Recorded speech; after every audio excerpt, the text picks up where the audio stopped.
Hello, constant readers. My name is Miranda. Welcome to my universe. Today, we are going to be talking about one of my favorite young adult series ever. This is one of the few and only series that I have actually reread a second time in my life. That is crazy. Miranda usually only reads books once.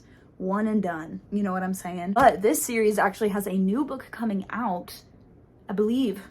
Give me a moment. Give me a second. I'm calculating and searching the files within my brain. I'm pretty sure it comes out the end of August. Correct me if I'm wrong. Editing Miranda, let me know if I'm correct. Thank you. I knew I was right. I remember things all the time, guys.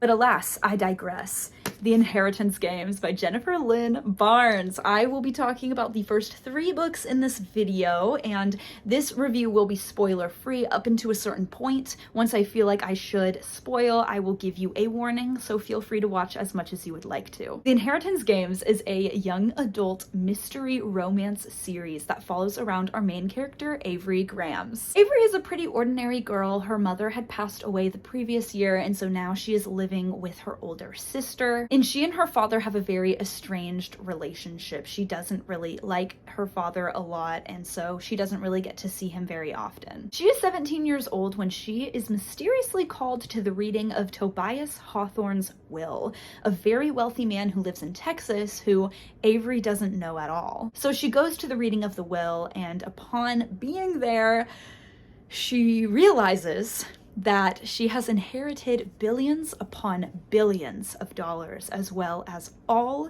of Tobias Hawthorne's properties. This man practically leaves nothing to his actual family, and so this leaves Avery and the rest of Tobias Hawthorne's family to try to figure out the mystery as to why this old man left a random stranger his entire inheritance. Besides Avery, the main people we get to know in this story are the 4 grandsons of Tobias. We get to meet Nash, Grayson, Jameson, and Alexander. These 4 boys are a little bit of a mess. They obviously grew up in a very, very extremely wealthy family. Tobias Hawthorne was the 8th richest person in America, so they grew up pretty well. But at the same time, their family is really messed up. They have a lot of issues, as per usual. No family is perfect. And come to find out, Tobias really liked riddles and mysteries, and he set up a ton of different puzzles for Avery to solve, as well as his grandsons. And so for most of this series, they work together to try to figure out why Avery. This book was a 5 out of 5 star read for me. I absolutely loved it. I loved being introduced to all the characters and this pretty messed up family. It just was such a fun ride and made me anticipate the rest of the story and how it will end. The second book is The Hawthorne Legacy, where we continue on with the same characters as they try to dig deeper into the riddles. The romance starts to build up even more in this second book. There is a bit of love triangle action. I would say more so in the first book, but it also kind of bleeds into this one as well. There isn't much to talk about with this one because really it is just a continuation of the first one, but I want to take this time to talk to you about each of the grandsons because I absolutely love them. Ash is the oldest grandson. I believe he's 20 or 21, and he is total cowboy, talks in a southern accent. He is the one that we do not talk about as much as the other 3 boys. He is the most distant from the games and the puzzles in the storyline, but still he is really great, and he actually forms his own romance a little bit as well. I will not tell you with what character because that would spoil, and his dynamics with his younger brothers are really fun as well. The second oldest grandson is Grayson. I believe he is 19. Personally, he is my favorite Hawthorne brother. I love him. He is your typical morally gray character who has a lot of trauma and is trying to deal with it, and he's really moody and broody, and oh my gosh, I love him. It's one of those situations where I'm reading about him and I'm like, oh my gosh, all he needs is a hug.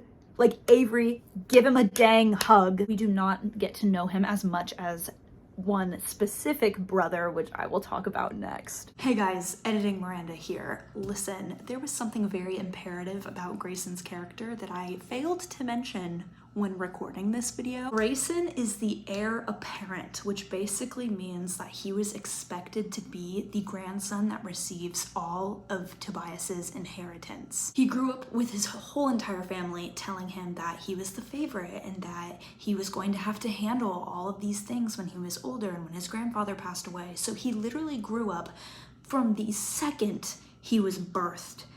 I'm being a little bit dramatic, but when he was younger, he grew up and was raised with this idea that he would have to learn how to control billions of money and thousands of properties. Everybody thought that it would be Grayson to continue the Hawthorne legacy, and so he had all of this pressure on him. That obviously changes very dramatically because ever since Avery came into play, Grayson's not even an heir at all. This leads to a very interesting dynamic between Grayson and Avery that is not seen within the other characters in this series. Grayson struggles throughout the books with rejection from his grandfather and with this inescapable feeling that Avery stole from him, whereas on the opposite side of this, Avery feels guilty for something she didn't even do. She didn't even know the grandfather, so the two have to struggle together separately, just with all of these internal feelings surrounding this very awkward situation. Grayson has to get over himself, and they have to basically come to terms with the reality of what it is. I think it's because of this very unique dynamic. I have not seen anything like this in other books either, because they're two butting heads, but at the same time, they're very similar. If only they could get over it.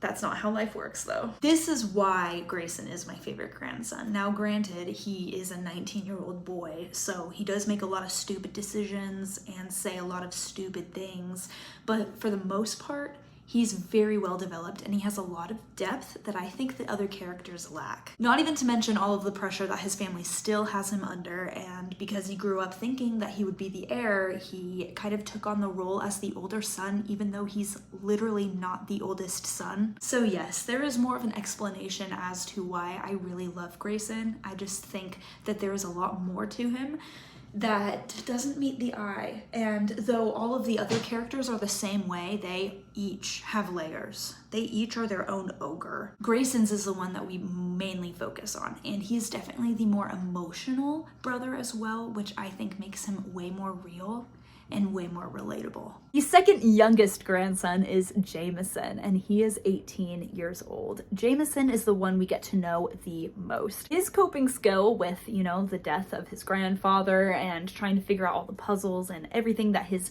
family has gone through is to keep himself busy and occupied. So he goes on a lot of spontaneous adventures. He likes to do stupid things. When we first meet him in the first book, he literally is drunk, standing on the edge of a balcony, singing a song, I believe, if I'm remembering correctly. So he was shirtless, just chilling out.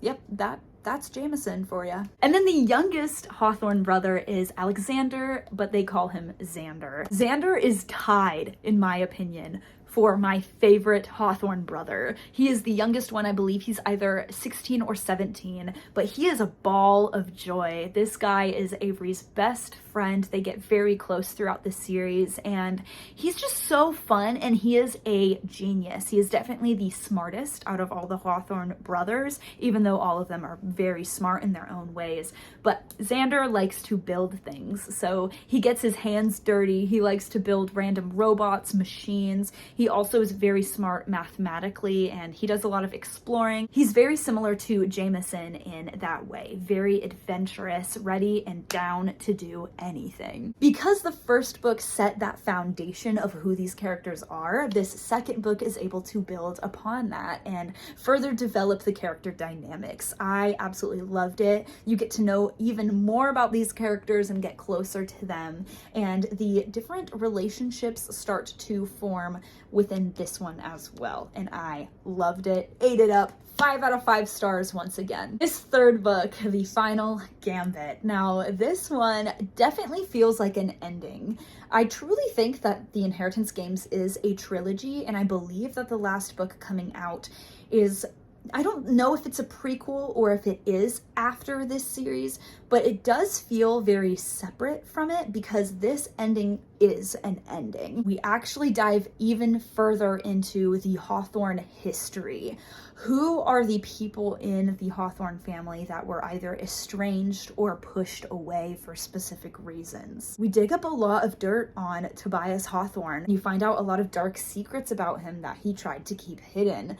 It is very fascinating. I loved this book just as much as I loved the second and first book. 5 out of 5 stars once again. I think it was a very strong ending, and it does leave up a lot of other avenues that Jennifer Lynn Barnes can take. So I'm very glad she is coming out with a 4th book. Now that is all for the spoiler-free section of this video. So if you do not want to be spoiled, feel free to click off. Otherwise, I will let you know more details on how I genuinely feel about the events in this series. Now, there's a lot that happens, so don't expect me to cover everything, but let's first and foremost talk about the love triangle, okay? As much as I love Jameson, Grayson deserved so much better. This man has gone through the ringer when it comes to relationships. Emily treated him terribly. Emily is this one girl who passed away. We find out about her early in book 1. She was involved with both Grayson and Jameson, and so she was dating both of them at the same time.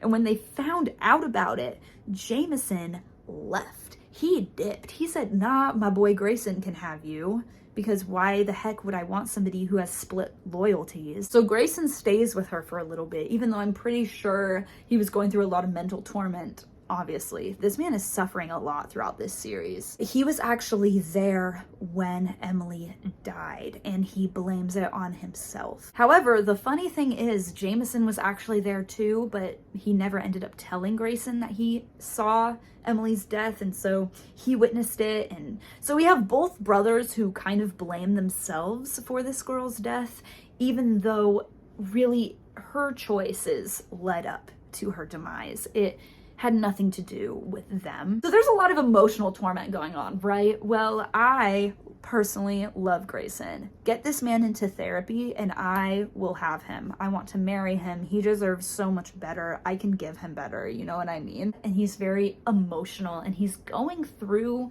this wild ride trying to figure out what his relationship is with Avery. Does he really like Avery? He actually has to work through a lot of his hatred towards Avery as well, because she has inherited everything he was supposed to inherit. I appreciated the way that Jennifer handled, I'm just calling authors by their first names now, but Jennifer handled grief and anger so well in this story. She dealt with it very delicately and made it very obvious that everybody has different coping mechanisms, and some of them are unhealthy. And so you got to see that displayed in a lot of her different characters. But yeah, I'm just heartbroken for Grayson, and I think he deserves so much better. And I love Jameson, and I think Jameson and Avery go really great together, but at the same time, it kind of felt forced. I feel like Jameson was so detached emotionally from Avery, and it almost was like he was just dating her because it was convenient. Whereas Grayson, on the other hand, actually genuinely seemed to have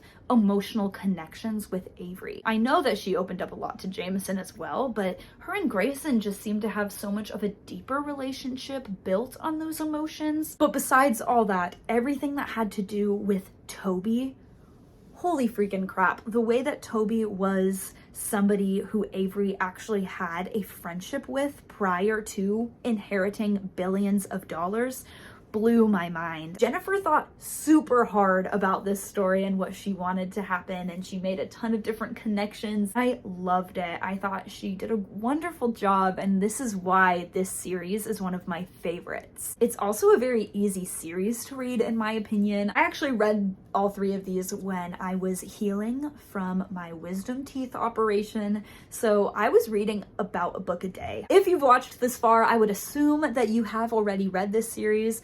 But if you haven't read this series, I'm so sorry I spoiled some of it for you, but I highly recommend you read it. I did not spoil everything. I did not tell you how it ends. And so I think you should give it a shot. This series is a great one, a very light and easy read as well. I highly recommend it. Thank you all so much for watching my video and supporting me. I hope you enjoyed. Love you so much. Please be safe. Make good choices, and I will definitely be seeing you next time. Bye!